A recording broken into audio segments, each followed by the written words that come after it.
If I consume 2,000 and I burn 2,000, I'm going to maintain. Well, right now, how many calories are you eating in a day? If you're eating some of these that have a little bit of caloric value to them, adding to your water, this has about 5 calories for a half a packet. 5 to 15 is the range for most of these products. If you're adding those to your water, if you're drinking plain water, obviously nothing. I've got a little green tea in here with some Splenda, so that's 0 calories.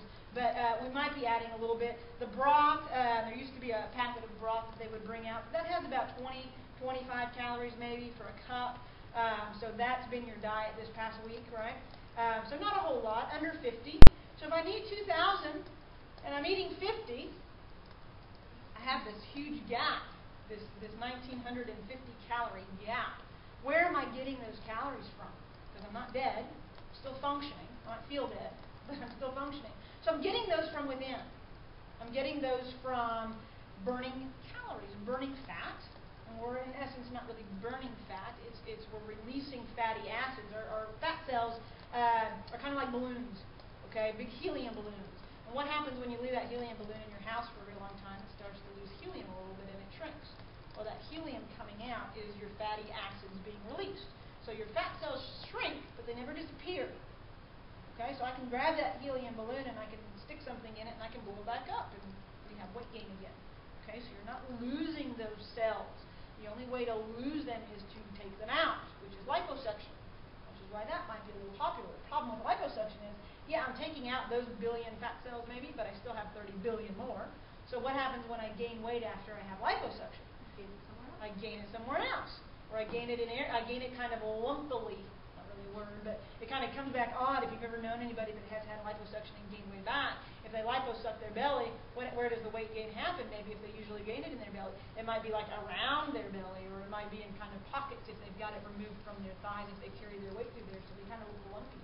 So I'd much rather have your procedure and have those fat cells shrink and have me learn how to maintain that than to have parts of them removed and then, shoot, what if I gain it back? It kind of comes back a little bit weird.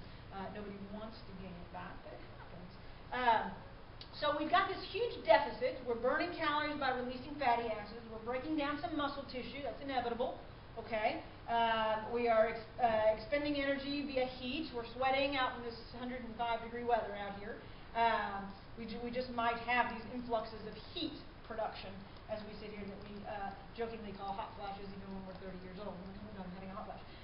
It's just these production of heat, which is a good thing. That means our metabolism is running at a high rate, which is what we want. We want to burn calories at rest. That would be the ideal situation. I want to burn more calories when I'm doing nothing. And the only way to make that happen is to implement a good exercise program. So let's talk a little bit about that.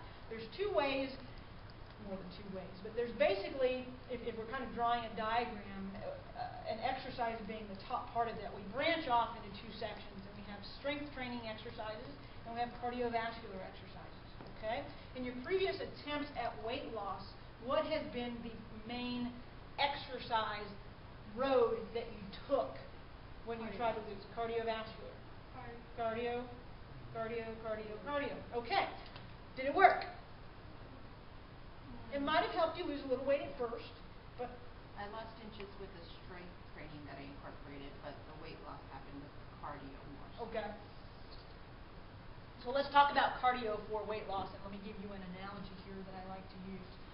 We got 2 cars sitting at the starting line. Okay, we're on a long stretch of road with no traffic. We got 2 cars. One is a Maserati, and one is a Prius.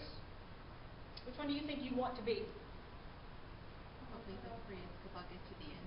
Okay. Why do you get to the end on a Prius? Because it's got good gas mileage, right? Well, what does it mean to have good gas mileage? It means I'm going to get 40 miles to the gallon. So 1 gallon of gas is going to be stretched out and burned very slowly so that I can get 40 miles to the gallon and make it from San Antonio to Dallas on a quarter of a tank of gas instead of the tank and a half that my truck uses, right? Or that Maserati would use. A Maserati gets about 7 to 9 miles to the gallon. Awful for our pocketbook, right, as we think. But what about your body's the car, your fuel is fat? Now think about the analogy that way. You're sitting on a starting line. Do you want to be the Prius that slowly burns fat, better at storing the fat than using it? Or do you want to be the Maserati that's burning a ton of fat? We want to be the Maserati, right? So now think of exercise in terms of those two cars. A Prius goes at a long, slow, steady pace. We put the cruise on 65 or 70 going up the highway, and we slowly burn fuel, but we're going to make it, right? The Maserati, on the other hand, we're shifting from first, second, third, fourth, fifth, back to third, back to fourth, and just shifting all over the place and burning up a ton of fuel. There's your strength training. Okay? I'm doing short bursts of intense exercise. Now, I can also do cardiovascular exercise that way, and I'll show you how to do that. So if you really like the cardio, there's a way to turn your cardio into a fat-burning device. But for fat loss, once you create a base of fitness, so you have to start somewhere. So you've got to start as a Prius. Okay? We got to start with some walking, which you should be doing already. Okay? How much walking? Typically recommend, if you were exercising prior to your surgery, 50% of what you were doing. Okay, so if I was doing 45 minutes of walking every day, I'm going to cut that down to 20 minutes or so and try that. If I was doing nothing, half of nothing is nothing, but we want to do something. So I'm going to start with about 10 minutes. 10 minutes of walking, whether it's on a treadmill, 10 minutes on a bike, 10 minutes swimming, 10 minutes on an elliptical, whatever I have access to, I'm going to try 10 minutes. And I'm going to try not to do it at 12 o'clock in the afternoon outside. Okay, watch the heat. Okay, we are already dehydrated because we can't drink as much.